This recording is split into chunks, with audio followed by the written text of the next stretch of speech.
하이스토리. 세계의 다양한 문화권의 특징을 살펴보겠습니다. 문화권이라고 하는 것은 종교, 민족, 언어 등의 문화 요소를 복합적으로 고려해서 이렇게 지역적으로 구분되는 것을 말합니다.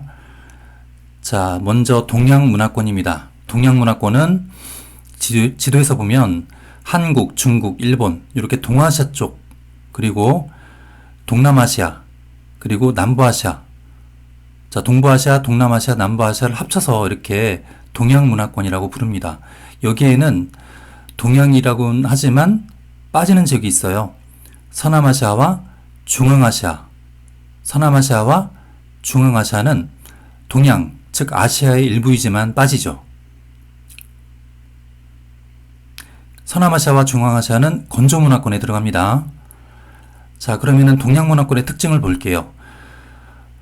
자, 계절풍의 영향으로 여름철에, 자, 이건 겨울이 아니라 여름에 대한 설명이죠. 여름에 부는 계절풍은 바다에서 불어옵니다. 인도양과 태평양에서 불어오는데, 그래서 기온이 높고요, 강수량이 많대요. 네 글자로 하면은 고온다습하다. 고온다습한 계절풍의 영향으로 벼농사를 짓는다. 벼농사가 발달했다. 이렇게 알아두세요. 계절풍의 설명은 오른쪽에 개념에 나와 있습니다. 계절에 따라 바람의 방향이 바뀌는 원리가 나와 있습니다. 참고로 좀 읽어보시면 돼요. 자, 그 다음에 이제 세 지역으로 나눠서 보겠습니다. 먼저 동부아시아입니다. 동부아시아는 한국, 중국, 일본, 3국을 중심으로 이제 문화권이 나타나는 건데, 이 동부아시아 문화권은 유교와 불교의 영향을 공통적으로 받아서 그런 생활 양식이 나타난다는 거예요. 가령 유교의 유교 문화의 그 산물은 제사 같은 게 있죠. 그리고 한중일 모두 가면은 다 절이 있잖아요. 그래서 뭐 살생을 하지 않는다든지 뭐 불교 관련된 그런 또 문화가 나타나죠. 그리고 이제 음식 먹을 때 젓가락을 사용한대요. 젓가락.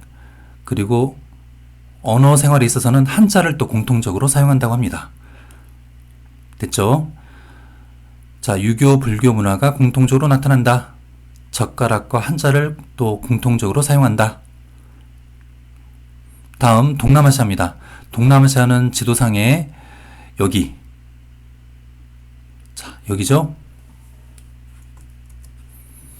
자, 뭐 베트남, 라오스, 캄보디아, 싱가포르, 타이, 미얀마, 필리핀, 인도네시아 이런 나라들이 이렇게 모여 있습니다. 동남아시아. 여기는 다양한 문화가 거쳐가는 교류의 중심지, 문화의 어떤 교류의 역할을 했기 때문에 다양한 문화가 지금 섞여 있어요. 자, 위에는 중국이 있죠? 보세요. 위에는 중국이 있죠. 왼쪽에는 인도가 있고요. 좀 더 가면은 이슬람 문화가 있죠? 그러니까 중국 문화, 인도 문화, 이슬람 문화가 섞여 있다. 그리고 자, 오른쪽에 이제 보조단에도 보면 있지만 그 주요 종교가 그 국가마다 좀 다릅니다. 불교 하면은 타이, 이슬람교 하면은 인도네시아와 말레이시아. 자, 보조단 볼게요. 불교는 타이와 캄보디아, 인도네시아와 말레이시아는 이슬람교, 필리핀은 크리스트교 이렇게 돼 있죠. 특히 필리핀을 꼭 좀 알아두시기 바랍니다. 필리핀. 크리스토교 하면 필리핀이다. 그리고 이슬람교도요. 이슬람교 하면은 인도네시아와 말레이시아가 있다. 이렇게 두 나라를 좀 알아두세요. 인도네시아, 말레이시아. 그 외 나라들은 불교를 믿겠다. 믿을 것이다. 이렇게 생각하고 문제를 풀면 될 것 같아요. 자, 여러 종교가 섞여 있다. 그리고 세계적인 벼농사 지역으로 플랜테이션이 발달했다. 이것도 좀 알아두세요. 자, 물론 동부아시아도 세계적인 벼농사 지역이기도 합니다. 남부아시아 역시 마찬가지고요. 자, 그 다음에 남부아시아입니다. 남부아시아는 오늘날 지금의 인도, 여기 써 있죠? 인도, 파키스탄, 방글라데시, 네팔, 부탄, 그리고 이제 여기에 스리랑카를 좀 넣어주세요. 등이라고 돼 있지만 스리랑카라는 국가도 좀 알아두기 바랍니다. 섬나라입니다. 자, 이들 나라로 구성되어 있어요. 남부아시아 문화권.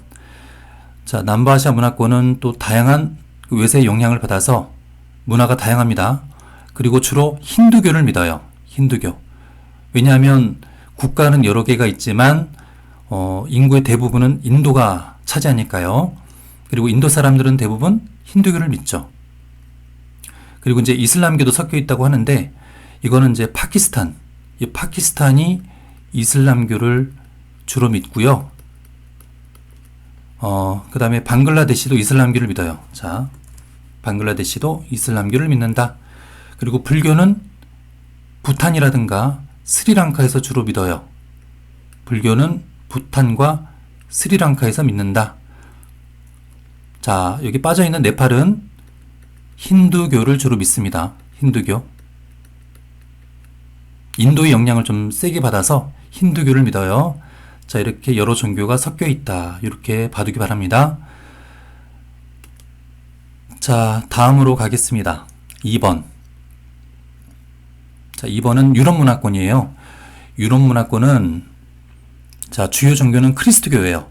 그리스도교를 주로 믿고 그리스도교가 그 사회에 큰 영향을 미치고 있습니다. 자, 유럽은 또 크게 세 개로 쪼갭니다. 북서부 유럽, 남부 유럽, 동부 유럽. 자, 북서부 유럽은 자, 내용을 볼게요. 자, 게르만족으로 구성되어 있고 주로 개신교를 믿는다 그래요. 개신교는 그리스도교의 종파입니다. 자, 그리스도교 안에는 가톨릭교, 개신교, 그리스 정교가 있대요. 근데 여기서 이제 개신교는 북서부 유럽에서 주로 믿는다. 여기에 대표적인 나라가 영국, 그 다음에 독일, 이런 나라들이 있어요. 자, 여기는 주로 서안의 항성 기후가 나타나죠. 그래서 혼합농업과 낙농업이 발달했다라고 되어 있습니다. 혼합농업은 작물 재배와 가축 사육을 결합한 그런 농업을 말합니다. 자, 여기는 주로 고기를 많이 먹기 때문에 또 가축도 많이 키우거든요. 그래서 가축 사육을 위해서는 또 사료작물을 재배해야 되잖아요. 그 사료작물도 그 농민이 그 집에서 또 짓는 겁니다. 함께. 목장 옆에. 자, 이걸 혼합농업이라고 그래요. 그리고 낙농업은 뭐죠? 양이나 젖소를 키우면서 버터나 치즈나 우유와 같은 유제품을 생산하는 거죠. 자, 다음 산업혁명의 발상지였다. 자, 18세기 후반에 영국에서 그 세계 최초로 산업혁명이 시작됐습니다. 그래서 산업혁명의 발상지다. 그래서 일찍부터 산업화를 이루었다. 이렇게 알아두시기 바랍니다. 자, 다음 남부 유럽입니다. 남부 유럽은 지중해를 끼고 있다. 이렇게 알아두세요. 지중해를 끼고 있다. 그럼 대표적으로 뭐가 있을까요? 이탈리아가 있죠. 이탈리아, 그리스, 그리고 뭐 에스파냐, 포르투갈 이런 나라들이 있어요. 자, 여기는 주로 라틴족이 그 구성 그 민족이고요. 그리스도교 종파로는 가톨릭교를 주로 믿는다고 합니다. 그래서 이제 교황청도 이탈리아 로마 안에 바티칸이라는 나라에 있죠. 자, 그리고 여기는 주로 지중해성 기후가 나타납니다. 그래서 지중해성 기후는 여름이 고온, 건조하죠. 여름입니다.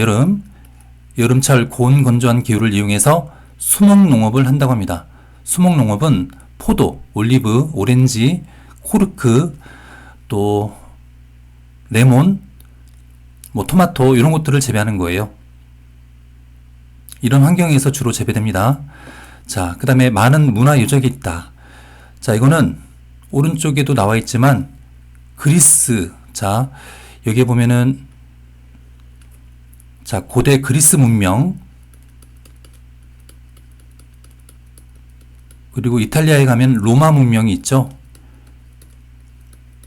자, 그리스 로마 문명이 발달한 지역에 수많은 문화 유적이 있을 겁니다. 그게 이제 있다는 거고요. 그 다음에 관광산업이 발달했다. 특히 이 지중해성 기후 지역은 서안해양성 기후 지역 사람들이 여름에 바캉스 때 이때 여기로 많이 관광을 간다 그래요. 그리고 유적지도 많으니까요. 그래서 관광산업도 발달했다. 이렇게 좀 알아두세요. 자, 동부 유럽입니다. 동부 유럽이라고 하면은 그 러시아를 포함해서 뭐 폴란드라든지 체코, 헝가리 이런 나라들이에요. 자, 여기는 주로 슬라브족이 구성 민족입니다. 그리고 크리스트교 종파로는 그리스 정교를 주로 믿고요. 그리고 다른 유럽에 비해서는 상대적으로 농업의 비율이 높다. 농업 종사자 비율이 높다. 이거 그냥 참고로 알아두시기 바랍니다. 자, 세 번째, 건조 문화권이에요. 건조 문화권은 북부 아프리카, 서남아시아, 중앙아시아 지역을 대상으로 합니다. 여기는 공통적으로 건조기후가 나타난다. 이걸 꼭 알아두시고요. 그 다음에 종교로는 주로 이슬람교를 믿어요. 이슬람교를 믿는다. 중요합니다. 그리고 언어로는 아랍어를 사용한다. 주로. 그리고 이제 사막에서는 오아시스 농업. 자, 이건 사막이라고 쓸게요. 사막은 오아시스 농업. 그리고 초원에서는 유목. 이런 활동이 이루어진다. 이런 공통점이 있다. 이렇게 좀 알아두세요. 자, 밑에 보면 건조 문화권을 정리했죠. 이슬람교를 믿고 여성들은 이제 교리상 종교적으로는 몸을 가리는 얼굴이나 몸을 가리는 옷을 입는다. 술과 돼지고기를 먹지 않고 또 이슬람교의 성지죠. 메카를 향해서 기도하는 그런 관습이 있다. 이렇게 보면 되겠습니다. 자, 다음으로 가겠습니다. 다음 4번입니다. 아프리카 문화권. 아프리카 문화권은 그 아프리카의 그 윗부분, 북부 아프리카는 건조 문화권이죠. 그러니까 건조 문화권을 제외한 사하라 사막까지가 건조 문화권이거든요. 그래서 사하라 사막 그 아래에 중남부 아프리카를 말한다. 이렇게 이해해 주세요. 그리고 여기는 대체로 열대기후가 나타납니다. 열대기후. 그리고 이제 많은 부족, 민족이 구성되어 있기 때문에 아주 복잡해요. 문화가. 그러니까 전통적인 문화들이 상당히 많이 복잡하게 다양하게 혼재되어서 나타나고요. 물론 구분되어서 나타나지만 그래서 이제 독자적인 언어도 사용하고 부족 단위의 고유한 어떤 전통 문화가 있다. 토속 신앙이 발달해 있다. 이렇게 알아두세요. 오른쪽에 보면은 마사이족이 있잖아요. 이 마사이족은 케냐의 전통 민족이에요. 부족이에요. 자, 그 다음에 세 번째, 이동식 화전 농업이 이루어진다. 여기 아프리카 문화권은 대체로 열대 우림 기후가 나타납니다. 여기 첫 번째 줄에도 열대 기후, 특히 열대 우림 기후가 나타나는 지역에서는 이동식 화전 농업이 이루어지죠. 그리고 플랜테이션도 이루어지고요. 열대 기후 지역이니까요. 자, 네 번째, 유럽의 지배를 옛날에 받았어요. 지금은 거의 대부분 독립했죠. 그래서 이제 그 유럽의 영향으로 부족의 경계, 그러니까 전통적인 부족의 경계를 무시하고 유럽이 국경을 그었어요. 그래서 지역 분쟁이 빈번하다고 해요. 자, 서로 다른 부족을 자, 이렇게 그릴게요. A 부족, B 부족의 그 근거지가, 주거지가 이렇게 있다고 합시다. 그런데 국경으로는 이렇게 하나로 이렇게 그었다고 칩시다. 그러면은 같은 나라에 위치해 있고, 근데 부족의 그 정체성은 서로 다르니 많이 싸우지 않을까요? 이런 거죠. 자, 지역 분쟁이 매우 빈번하다. 그래서 내전, 분쟁, 여러 갈등들이 되게 많습니다. 아프리카 문화권 이 지역에서는요. 자, 다섯 번째, 아메리카 문화권입니다. 여기는 크게 이제 두 개로 쪼개집니다. 앵글로 아메리카, 라틴 아메리카 이렇게 쪼개지는데요. 공통적으로는 과거 유럽의 식민 지배를 받았죠. 그죠? 앵글로 아메리카, 자, 앵글로 아메리카 문화권은 미국과 캐나다로 구성되어 있어요. 미국과 캐나다. 그리고 리오그란데 강 북쪽을 말합니다. 리오그란데 강 아래쪽부터는 멕시코예요. 그래서 리오그란데 강은 미국과 멕시코의 국경을 이룹니다. 됐죠? 자, 미국과 캐나다를 중심으로 앵글로 아메리카라고 한다. 자, 이 지역은 북서유럽, 특히 영국의 식민 지배를 받았다라는 공통점이 있고요. 일부 프랑스의 영향도 미쳤습니다. 그래서 여기 첫 번째 줄에 가면은 캐나다의 퀘벡 지방, 요 퀘벡 지역은 프랑스어 사용자가 많고 프랑스 문화가 지금도 강하게 남아 있습니다. 요거는 프랑스의 식민지 지배를 일부 받았기 때문에 그 후에 이제 영국이 캐나다를 이제 지배하게 되지만 프랑스도 이 지역에 진출했거든요. 그래서 캐나다에 그 프랑스 문화가 남아 있다. 이렇게 보시면 되겠습니다. 자, 북서 유럽은 주로 개신교를 믿죠. 그리고 자, 특히 영국을 중심으로 영어를 사용하니까 앵글로 아메리카 문화권은 개신교를 주로 믿고 주로 영어를 사용한다. 이렇게 알아두면 되겠습니다. 자, 다음 멕시코 이남의 라틴 아메리카입니다. 여기는 주로 남부 유럽의 식민 지배를 받았어요. 대표적으로는 여기 오른쪽 끝에 보면 있죠. 자, 남부 유럽 국가 중에 에스파냐 그리고 포르투갈, 이 두 나라가 이 라틴 아메리카를 대부분 지배했습니다. 그리고 이 남부 유럽 나라들은 가톨릭교를 주로 믿잖아요. 그래서 카톨릭교가 전파가 됐고 라틴에, 그리고 에스파냐와 포르투갈어를 또 많이 사용합니다. 자, 중요한 것도 하나 있습니다. 뭐냐면 브라질은 포르투갈의 식민 지배를 받았어요. 그런데 나머지 나라들은 대부분 에스파냐의 식민 지배를 받았습니다. 그래서 언어 사용이 다르다라는 것을 좀 알아두시기 바랍니다.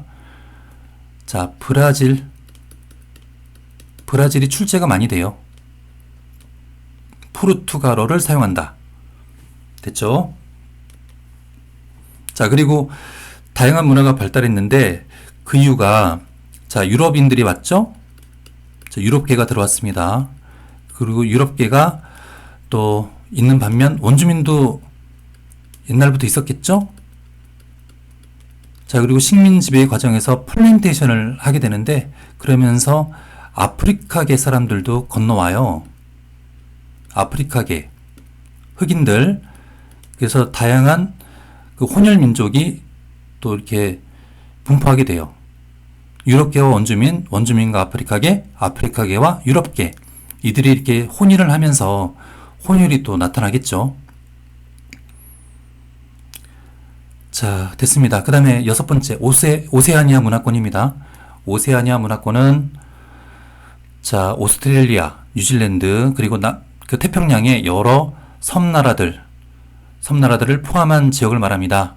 그리고 여기도 유럽의 지배를 받았어요. 그래서 유럽의 종교와 언어가 많이 전파됐죠. 주로 영국이 많이 지배했기 때문에, 자, 오스트레일리아, 뉴질랜드는 영국의 지배를 받았거든요. 그리고 태평양의 많은 섬들도 영국의 지배를 받았습니다. 그래서 개신교 신자가 많고 주로 영어를 사용해요. 그리고 이제 태평양의 그 청정한 그런 자연환경이 잘 보존되어 있기 때문에 관광산업도 발달해 있습니다. 자, 3번째, 최근 원주민 문화가 소멸될 위기에 처해 있다라고 돼 있죠. 자, 이 원주민 이름을 좀 외워주기 바랍니다. 오스트레일리아는 에버리지니라고 해요. 에버리지니. 뉴질랜드는 마오리족이라고 합니다. 자, 점차 세계화되고 현대화되다 보니까 이들 원주민의 수가 점점 줄어들고 있다고 해요. 문화도 과거의 전통적인 원주민 문화가 사라지겠죠. 자꾸 서구화되고 또 세계화가 되고 있으니까요.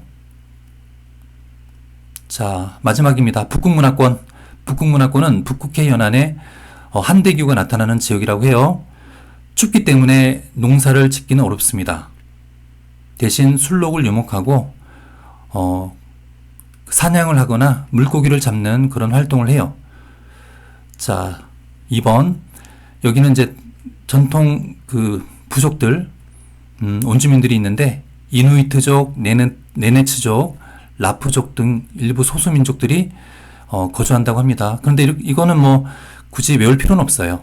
네네츠를 알아야 되고 라프족을 알아야 되고 어디에 거주하는지를 알아야 되고 요거는 알 필요가 없습니다. 다만 이들 민족이 북극 주변에, 북극해 연안에 거주한다. 이렇게 알아두면 되겠습니다. 자, 오른쪽에 사진을 보면은 이누이트족의 사진이 나와 있죠. 자, 3번. 최근 현대화되면서, 도시화되고 현대화되면서 이들 민족의 전통적인 생활 양식이 사라지고 있다. 이 얘기도 함께 나와 있습니다. 자, 이상으로 세계 주요 문화권의 특징을 모두 알아봤습니다.